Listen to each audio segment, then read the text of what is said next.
Quels sont les 5 narratifs dans lesquels investir pour réussir son bull run? C'est ce qu'on va voir dans cette nouvelle vidéo. Et je vais t'expliquer le fonctionnement de chaque narratif, ce qu'il faut en comprendre. Je t'expliquerai également pourquoi, à mon avis, c'est une narrative qui est super intéressante. Et je te présenterai plusieurs tokens dans ces narratifs, lesquels tu pourras ensuite faire tes recherches avant d'investir. Comme toujours, avant de commencer, pense à lâcher un petit like, à t'abonner à la chaîne, ça aide énormément pour le référencement et ça donne beaucoup de force, je t'en remercie. Alors on va se retrouver directement sur CoinGecko dans la catégorie tout simplement, et on regardera ensuite chaque narrative et on verra un petit peu les tokens qui sont dedans. Donc on commence par le top 5 qui est, comme tu l'as bien compris, le gaming. Le gaming ou alors la GameFi, il faut comprendre que c'est vraiment la contraction de gaming et de la finance, donc on va rajouter de la finance, de l'argent dans le gaming. Tout simplement le fait d'ajouter un aspect de valeur dans les jeux. Par exemple, nous pouvons réellement posséder certains items tels qu'un skin, tels qu'une arme. On peut même posséder notre partie, c'est-à-dire que nous avons passé énormément de temps à monter un personnage et alors ce personnage nous appartient, la partie entière nous appartient. Et si demain on se dit ok, j'aime plus ce jeu, j'ai envie d'arrêter, eh bien il pourrait y avoir des marketplaces pour venir revendre légalement ce personnage. Et donc nous pouvons alors conserver réellement pour la première fois nos parties, nos items, nos skins, ou alors les revendre sur les places de marché secondaires comme je t'ai expliqué par rapport au compte. Le gaming, c'est tellement une part de marché immense alors que les joueurs ne retirent rien de ces jeux hormis du plaisir bien entendu, et ça permettrait vraiment de monétiser chaque effort que les personnes peuvent faire en jeu. Admettons tu as galéré pendant 200 heures à monter ton personnage sur LoL ou sur World of Warcraft ou sur n'importe quel jeu, eh bien, tu pourrais être récompensé en revendant ce compte si tu as envie d'arrêter. Ou alors tu pourrais justement vendre seulement une arme que tu as farmé pour te faire un petit peu d'argent. Alors ce domaine, il faut penser qu'on peut le scinder en 4 parties. Nous avons les jeux vidéo, donc forcément, c'est un métaverse, un monde virtuel où les joueurs peuvent interagir dans une variété d'expériences virtuelles. Actuellement, nous avons les Play to Earn, qui sont des jeux qui permettent aux joueurs de gagner des crypto-monnaies grâce à leur activité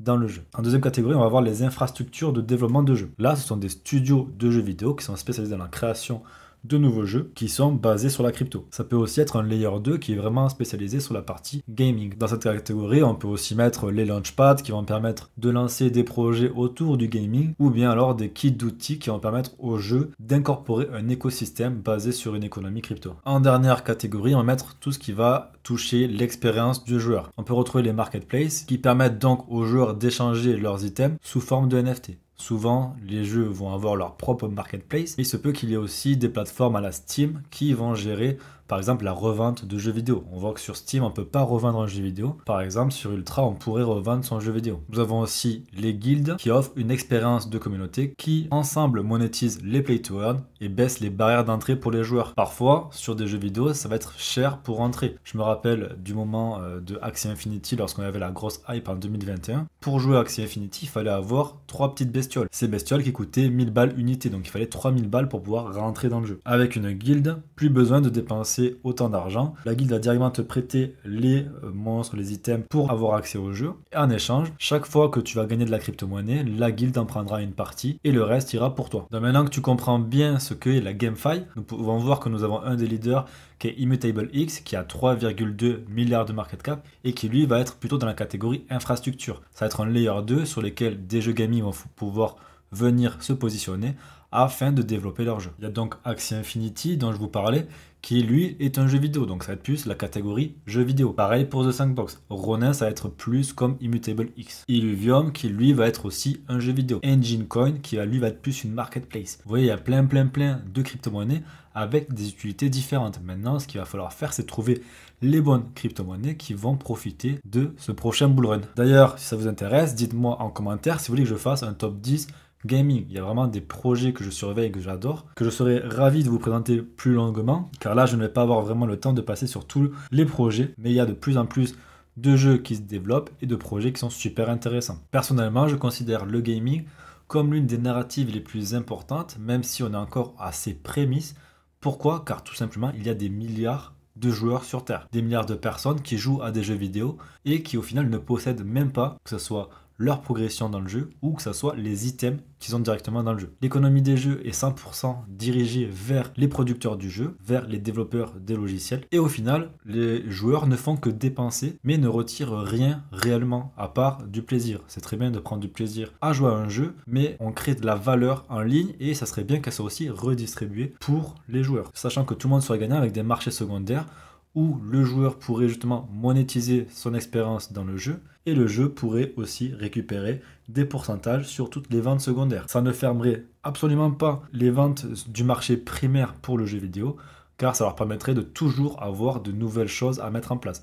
Je prends l'exemple des skins sur Fortnite, il y a tout le temps des nouveaux skins. Il suffirait simplement de les faire en quantité limitée, donc les gens ne pourraient pas tous en avoir un, et ensuite ça créerait un marché secondaire dans lequel ceux qui ont été assez rapides, ceux qui ont réussi à le gagner par rapport à des quêtes potentiellement, pourraient ensuite le revendre directement sur le marché secondaire et ça profiterait à la fois à la personne qui joue et à la fois à l'entreprise derrière le jeu vidéo qui pourrait alors faire du bénéfice directement en vendant des skins au marché primaire et en récupérant des taxes sur le marché secondaire. Donc il y a une réelle économie qui doit être mise en place par rapport au gaming sur la crypto. Maintenant, c'est quelque chose de très compliqué. On l'a vu avec Axie Infinity et le SLP. Si l'économie n'est pas extrêmement bien pensée, le jeu peut s'écrouler et ne jamais vraiment remonter. Là, on voit le SLP qui est justement sous nos yeux. Il a 0,004 centimes, mais si on clique dessus et qu'on regarde son historique, on peut voir qu'il a été monté à 34 centimes. Vu que l'économie du jeu était mal pensée, il y a eu beaucoup d'inflation et on voit que le prix aujourd'hui a divisé par pratiquement 100. Donc je pense que le gaming c'est vraiment quelque chose à garder sous les yeux. Ce n'est pas le top 1 parce que justement il y a encore vraiment beaucoup de choses à faire. Mais dans les années à venir, plus l'adoption va arriver, plus je pense que le gaming a vraiment une place importante à prendre et qui pourrait être vraiment ultra bénéfique. En numéro 4, on retrouve les DePIN.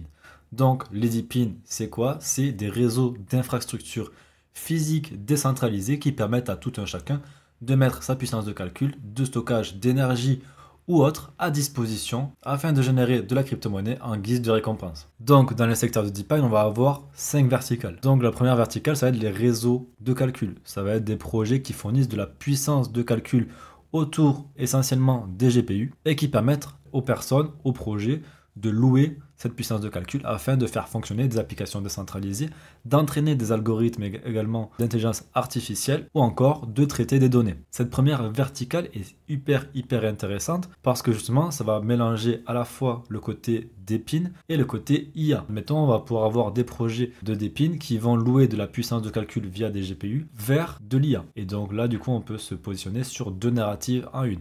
Et ça, c'est encore plus intéressant. Ensuite, on va avoir les réseaux sans fil. Ce sont des protocoles qui fournissent des accès à des connexions Internet sans fil, des accès à des connexions 5G et des réseaux de communication à faible consommation d'énergie et à longue portée. Ça permet notamment de connecter sans fil des objets alimentés par batterie à Internet dans des réseaux régionaux, nationaux ou mondiaux. Clairement, ce sont un petit peu de l'Internet of Things, l'Internet des objets. Cette verticale de la narrative, pour moi, elle est encore un peu trop early. Pratiquement personne. Pour l'instant, on a envie d'avoir des accès de connexion sans fil décentralisés ou même des accès de connexion 5G. Et encore moins, il n'y a pas encore vraiment tout le côté domotique ou objet connecté qui vraiment est assez développé pour qu'on voit une grosse hype autour de ce narratif. La troisième verticale, ça va être les réseaux de stockage. Donc là, c'est tout simple, ce sont des projets qui offrent aux utilisateurs des services de stockage avec des infrastructures décentralisées, dont par exemple des clouds. Ça permet de décentraliser les stockages qu'on a en ligne, qui essentiellement aujourd'hui va aller chez Google, chez Amazon. C'est une bonne manière de ne pas avoir ces données qui appartiennent dans ces grosses entreprises, dans ces GAFAM qui ont vraiment le monopole sur tout. Maintenant, est-ce que c'est quelque chose qui va intéresser beaucoup de personnes aujourd'hui? Je ne sais pas, je ne pense pas encore. Mais à terme, ça pourrait être très intéressant. La quatrième verticale, ça va être les réseaux de capteurs. Ce sont des projets qui reçoivent des données depuis l'environnement physique et les communiquent aux autres. Des réseaux décentralisés qui fournissent des informations géographiques précises ou encore qui exploitent des technologies IoT, donc Internet of Things, pour mettre en place des activités quotidiennes plus efficientes et plus efficaces. Là, ici, on est vraiment sur un secteur assez de niche. Donc ça peut être très intéressant pour partager des données depuis l'environnement physique et communiquer entre eux. Mais aujourd'hui, c'est pas quelque chose qui va vraiment intéresser les gens. Et le dernier, ça va être les réseaux d'énergie. Donc là, ça va être tout ce qui va être autour de l'énergie. Et là, c'est pareil. Pour l'instant, je ne vois pas à quoi c'est hyper développé. Mais plus on va avancer dans les narratifs et plus ça va vraiment se développer. Aujourd'hui, la grosse verticale des DePIN, c'est surtout les GPU. On le voit avec Nvidia en bourse qui skyrocket vers des sommets. On le voit avec notamment Render qui est ici le premier de cette catégorie. L'IA a besoin de puissance de calcul pour devenir encore meilleur. Donc dans un monde où les ressources sont finies, on manque de GPU, donc il va vraiment avoir un business autour de ça afin de proposer toute cette puissance de calcul aux GPU. Et chaque personne va pouvoir mettre à disposition ses GPU afin de récolter des bénéfices et d'aider l'innovation à l'intelligence artificielle notamment. Donc c'est pour ça que Depin ça va être plutôt top 4 parce qu'il y a vraiment qu'une seule verticale qui est hyper intéressante, ça va être vraiment tout ce qui est autour des GPU. Le storage, le stockage, ça peut être très intéressant, mais vraiment la grosse narrative dans cette narrative, c'est vraiment les GPU. C'est ça qui a vraiment tracté le plus le marché. On peut voir donc Render ici qui a un market cap de 3,8 milliards. Donc voilà, pareil, si vous voulez vous renseigner sur le Depin, vous pouvez aller directement sur CoinGecko. Allez, ici, catégorie, cherchez Depin et regardez, il y a vraiment de quoi faire. Vous pouvez venir chercher ce qui va pouvoir vous être intéressant. Souvenez-vous, je vous ai déjà parlé de Nozana. En top 3, j'ai décidé de vous mettre l'écosystème Bitcoin. Si tu suis la chaîne, tu sais que j'ai déjà fait une vidéo sur cet écosystème où on en parle plus en précision et je vous présente 5 tokens. Je t'invite donc à aller voir cette vidéo si tu veux avoir plus d'informations sur ce qu'est ce narratif, mais pour faire simple, l'écosystème Bitcoin c'est plus un ensemble de narratifs différents autour de Bitcoin, dans lesquels on peut compter les Layer 2 qui sont tout simplement des plateformes pour aider à scaler Bitcoin en termes de rapidité et de coûts de transaction qui permettent de développer des applications jusqu'alors impossibles tout en profitant de la sécurité du réseau le plus sécurisé du monde. Nous avons également la DeFi, qui est donc un domaine qu'on va pouvoir mettre en place grâce au Layer 2, qui sur Ethereum a une TVL de 95 milliards de dollars. Donc, sachant que la TVL de la DeFi sur Bitcoin n'est seulement de 1 milliard, on peut voir qu'il y a une très belle marge de progression à voir sur cette narrative. Le fait de pouvoir déposer de l'argent, échanger, prêter, etc. sur Bitcoin, c'est quelque chose qui peut vraiment être intéressant car c'est, comme je vous le disais, le réseau le plus sécurisé et aussi le plus décentralisé. En plus, nous avons tout ce qui va être shitcoinerie autour des NFT et des tokens fongibles sur Bitcoin. On a donc les ordinals qui vont être plus pour le côté NFT et le Rune Protocol qui va être plus pour le côté shitcoin, memecoin, etc. Sur CoinGecko, ils n'ont pas vraiment de catégorie écosystème Bitcoin. Ils vont avoir Layer 2, BRC20, etc. Ordinals. Donc je vous invite à chercher par vous-même pour trouver les projets qui peuvent être intéressants. Vous avez ma vidéo dans laquelle j'en présente 5 et je referai une vidéo où j'en présenterai encore 5. Pour moi, c'est un narratif qui est hyper intéressant, l'écosystème Bitcoin, car on voit que de plus en plus, on peut faire de nouvelles choses. On peut vraiment en fait mettre Ethereum sur Bitcoin. Et Bitcoin, c'est la seule crypto-monnaie qui a un ETF. C'est la seule crypto-monnaie qui est considérée comme une commodité aux États-Unis. Donc ça veut dire quoi? Ça veut dire que les gens vont en premier se tourner vers Bitcoin car c'est la première crypto-monnaie la plus sécurisée et c'est celle qui a vraiment la proposition de valeur la plus importante. Là on parle d'or 2.0 avec Bitcoin. Donc réussir à construire un écosystème sur Bitcoin alors qu'à la base c'était vraiment impossible, c'est une innovation technologique importante sur une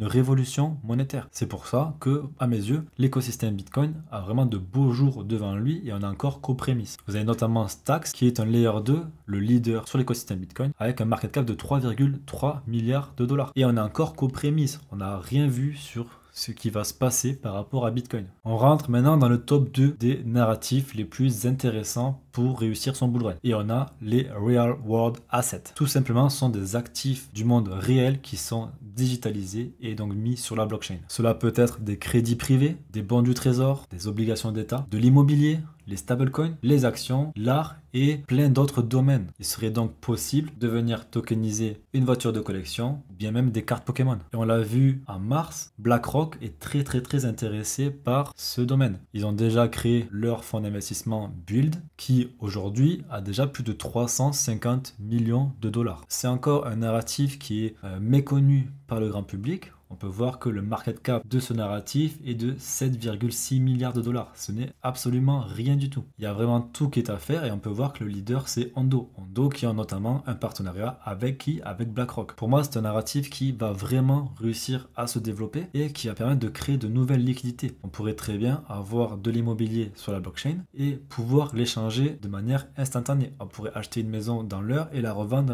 par la suite tout en faisant un bénéfice ou pas, tout dépend si on est bon. Mais on pourrait très bien acheter une maison sur la blockchain sans jamais avoir à la visiter. Ou alors on pourrait la visiter grâce à tout ce qui va être réalité virtuelle. Et ensuite on pourrait venir la déposer dans la DeFi afin de pouvoir lever des fonds grâce à ça. Et donc du coup, ça permettrait de faire de l'effet de levier aussi sur la blockchain. Pareil pour les actions, on pourrait avoir des actions sur la blockchain sans avoir à passer par un broker ou par une banque par exemple. Et ça permettrait vraiment de rajouter plus de décentralisation et ça nous permettrait à nous de ne pas dépendre de banques. Donc c'est encore les prémices, il y a beaucoup de choses à faire autour de cet écosystème, mais les real world assets, c'est vraiment quelque chose qui est fait pour se développer de plus en plus au cours des prochaines années. On peut voir ici, il y a de plus en plus de tokens qui sont disponibles et on peut voir qu'au niveau du market cap, il y a quand même de belles choses à faire car c'est très faible. Pour finir, je pense, tu t'en doutes déjà, le top 1, c'est forcément l'intelligence artificielle. Mais du coup, qu'est-ce que ça veut vraiment dire l'intelligence artificielle? Car en fait, ça veut un peu tout et rien dire. Mais il faut prendre conscience que l'IA est divisée en 3 verticales. On va avoir dans un premier lieu les infrastructures. Donc ce sont des projets qui fournissent des accès sans permission à de la puissance de calcul telle que des GPU. D'où le croisement dont je vous parlais tout à l'heure entre la DeepIn et l'IA. Et des projets qui sont focalisés sur l'entraînement de systèmes basés sur des data et des algorithmes. Donc là, on va pouvoir trouver notamment du render grâce au GPU et Bitensor qui va proposer par exemple un écosystème pour entraîner ces systèmes de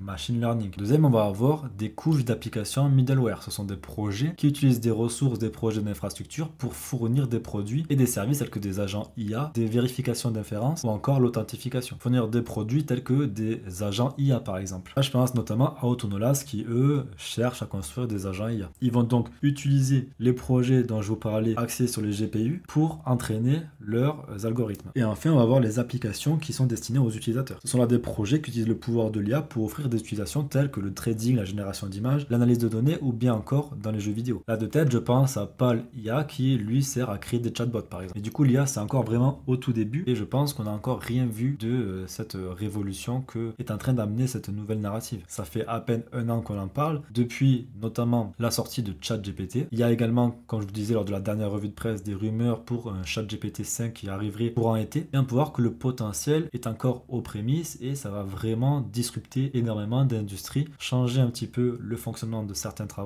Et même pour le gaming dont je vous parlais tout à l'heure, on pourrait avoir des PNJ, donc des personnages non joueurs, qui sont dirigés par une IA. Et donc forcément, suivant l'interaction que tu vas avoir avec ce personnage, il pourrait créer des multitudes d'histoires différentes. Ce qui permettrait vraiment de approfondir tous les scénarios et tous les lores de ces jeux vidéo. Comme les autres, tu peux trouver directement sur CoinGecko des centaines de projets qui sont basés sur l'IA. Après, tu dois faire tes recherches et trouver ceux qui vont vraiment être intéressants dans lesquels tu pourrais faire du bénéfice. Donc voilà, on a fait un très gros tour sur les 5 narratives qui, à mon sens, vont vraiment driver ce marché haussier, driver ce bull run et qui en fait le drive déjà. On l'a vu sur la première partie de ce marché haussier, l'IA, les RWA ont vraiment drivé le marché. Les DeepIn en ont beaucoup profité et l'écosystème Bitcoin a également beaucoup performé. Le gaming n'a pas encore beaucoup bougé, mais du moment où on va avoir de la hype sur un jeu vidéo, comme on a pu avoir dans le passé avec Axie Infinity, alors là tout l'écosystème va se réveiller. Et je ne l'ai pas précisé, mais dans tout ce qui va être GameFi, on peut du coup mettre les narratifs autour des NFT. Les NFT qui sont vraiment un outil spéculatif très important sur lesquels, ok, il peut avoir plus de dangers, mais on peut faire des très belles sommes d'argent. Faites vos propres recherches par rapport à tous ces narratifs. Il y a beaucoup de choses à aller chercher, à dur comme on dit, mais bien fait, ça peut vraiment rapporter des milliers, voire des centaines de milliers de dollars. Je vous remercie d'avoir visionné cette vidéo en entier et je vous invite à mettre un like, à vous abonner et on se retrouve lors de la prochaine vidéo. Ciao!